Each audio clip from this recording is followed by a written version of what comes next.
Fadhkuruni azkurkum. Ingat aku ketika kamu lagi senang, ketika kamu lagi lapang, ketika kamu merasa nggak butuh. Nanti aku akan ingat kamu ketika kamu lagi susah, lagi sempit, lagi butuh. Fadhkuruni azkurkum.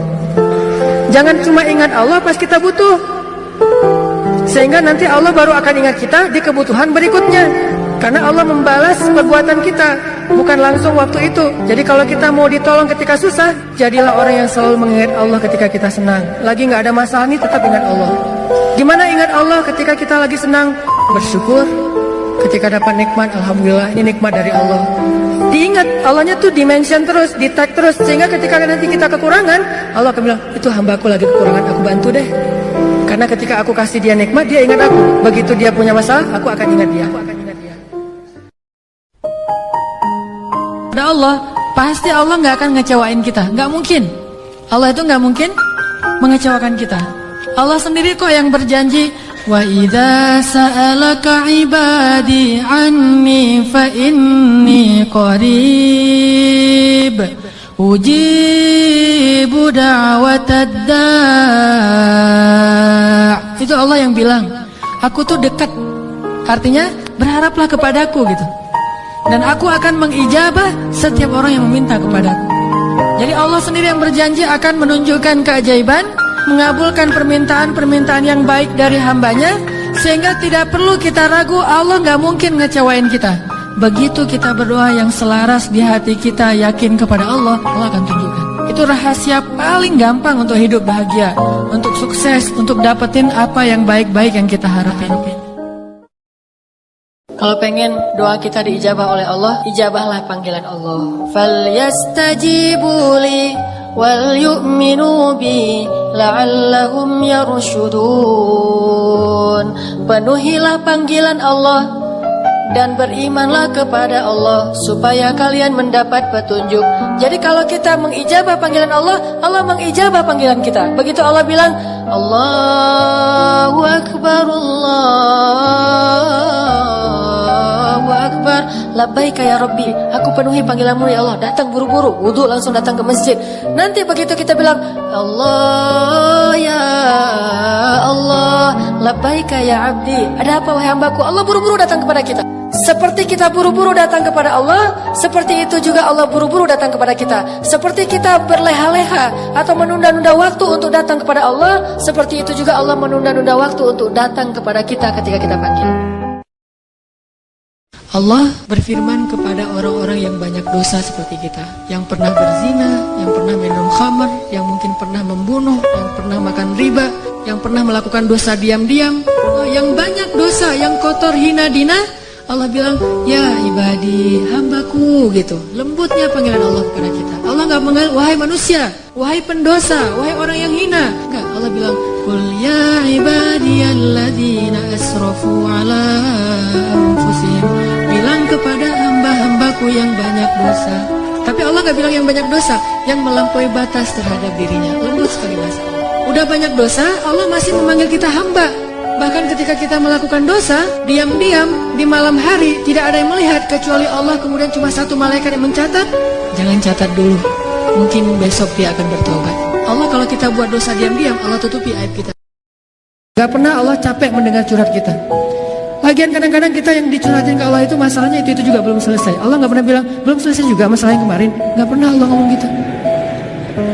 Kayak berlarut-larut kamu teh masalah gak beres-beres. Allah gak pernah ngomong kayak gitu kan. Tetap aja hambaku ada apa, Allah mendengar.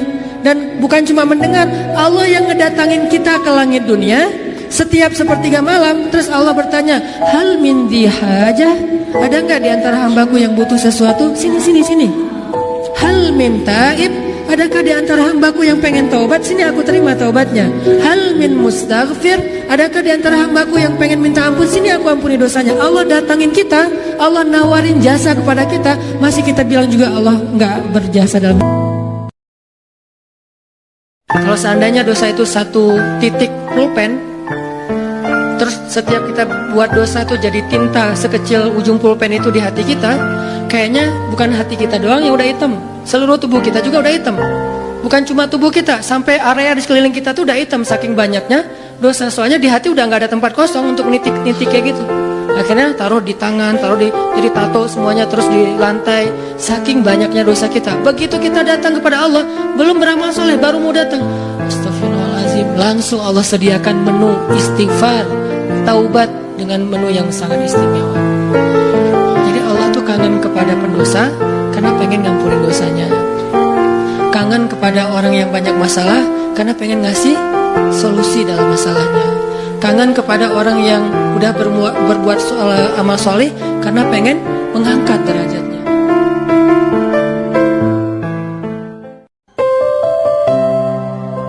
Kita HP aja dicas sehari beberapa kali.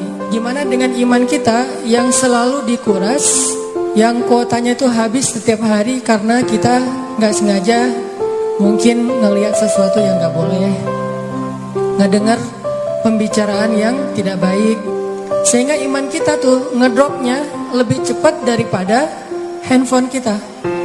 Kalau kita selalu disiplin dan hati-hati banget dengan handphone kita, begitu udah mulai muncul peringatan handphonenya udah lowbat di bawah 10%, kita langsung nyari colokan listrik.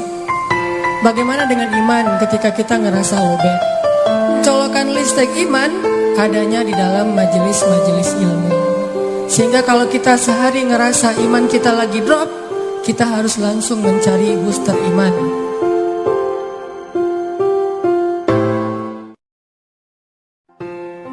Sebelum kita mengambil pilihan-pilihan hidup yang berat, menjalani tugas-tugas yang berat dalam hidup, apa yang harus kita bekali dalam diri kita supaya kita kuat, berani, dan mantep? Kalau kita pengen menghadapi suatu ujian yang berat, pengen ngejalanin suatu tugas yang berat, mau ujian nasional, mau ngerjain skripsi, mau ngelamar cewek, mau ngeputusin pacar, kan berat nih. Gimana caranya kita berani mutusin atau halalin? Kan dua pilihan berat nih, putus atau halal. Kalau kita nggak bisa halal, ya udah kita putus. Yuk kita belajar la ilaha illallah masuk ke dalam hati kita dengan mengambil pilihan-pilihan yang melibatkan Allah, dan kita lihat keajaiban bahwa Allah nggak ngecewain kita. Nggak mungkin gara-gara taat kepada Allah kita jadi kecewa. Yang dibutuhkan hanya iman, sabar. Iman bahwa Allah nggak mungkin ngecewain kita, sabar menunggu kejutan dari Allah.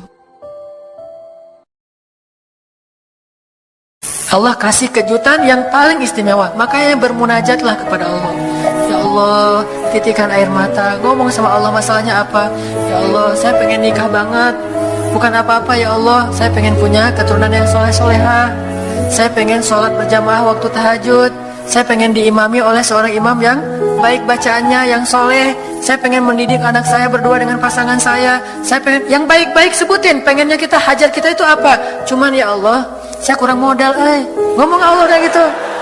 Ya Allah, kurang modal banget, gimana nih ya Allah? Tapi kan Engkau maha kaya ya Allah, bilang gitu. Cuman saya belum juga nemu siapa calonnya ya Allah.